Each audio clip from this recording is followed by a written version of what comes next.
What I will say to you is this. Getting to the Cleveland Browns, I don't want to hear this about the Cleveland Browns, not without pointing the finger at those fans. We got to stand up and accept culpability for our role in all of this. If you Haslam, what you supposed to do, doggy? The Cleveland Browns went to the conference finals with Bernie Kosar and those boys. You remember that, in 1989. Ladies and gentlemen, that is now 33 years ago. The Cleveland Browns have been in the playoffs 3 times. What you think the owner's concerned about?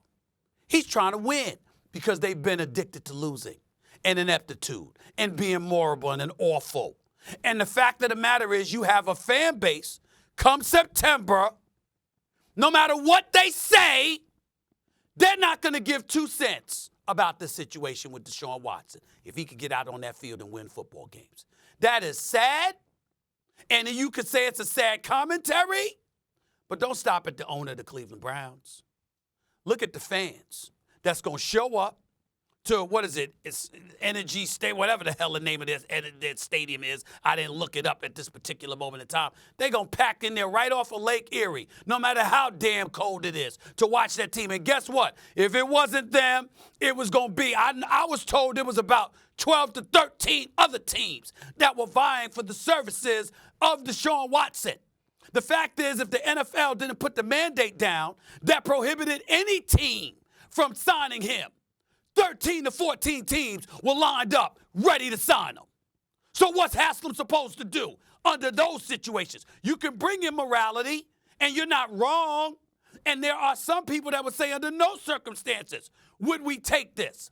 But in a world of professional sports, with millions upon millions at stake for $1 billion conglomerate, these decisions are made every day where morality is shoved aside in favor of the bottom line interest. But this isn't just morality. Let's stop acting like we don't know that. It's illegal. We all know that. Excuse me? It's not just morality. It's also illegal to force a woman to perform a sexual act against her will. So that's also. Oh my Lord. Of course it's illegal, Molly. If he's guilty of it, there are no criminal charges.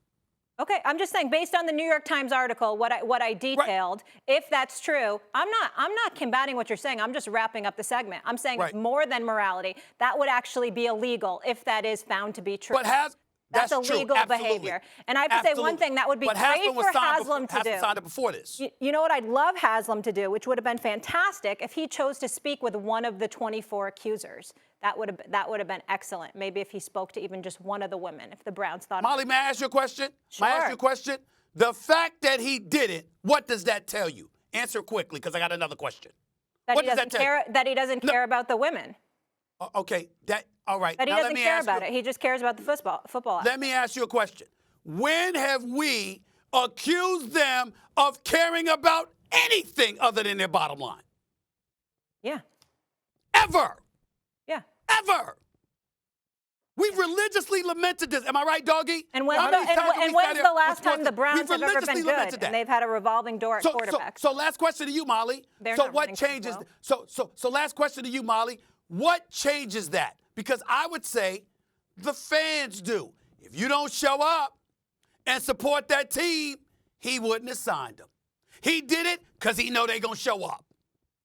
Well, I think things that might change that are things like the New York Times reporting this blockbuster story that 66 different women and the public outcry and Roger Goodell actually being forced to step up and do something about this. That's fair. So that might also change. Let me close this by saying this, and I'm going to step out on a limb. I'll speak for Molly on this and Doggy on this and everybody that's out there with football. I promise you, if the National Football League was in its present position, like right now, doing nothing, and the season started today, the day after the New York Times report, the stadium would be packed. Packed. Today. Maybe that's just not even where my mind is, though. I can't even think. I'm just saying think about football. But that's Haslam in them. I'm saying it's not where our mind is. That's Haslam. That's an owner. That's what they. So it's like, yo, the NFL has to do something because all these owners would do it. They could say whatever they want. They would all do it. Would you be comfortable Would you be comfortable if you were the owner doing that? Hell no. Nor would I. Yeah. Winning isn't worth it. No. To them, it always has been. Now, those they fans repeatedly show us this. Those fans will show up. All right. I can play Every one of them. They're going to show Every up. one of them. They pack the stadium and ignore the New York Times article. We continue to talk about this story every day. It's become the most dominant story of the offseason because new news and new women are coming out Where is the NFL? Single day. I have no idea. What are they doing? I'm so confused. I don't care about the Pro Bowl. We're not interested. I'm baffled. Make a decision. Do something. The NFL has the ability to make decisions. Unlike anybody else, the NFL could snap their fingers and make a decision. They have not made a decision in a year. A joke. In a year. That's a travesty. I don't know. Maybe when it gets to 25 women, they will. Thanks for watching ESPN on YouTube. For live streaming sports and premium content, subscribe to ESPN+.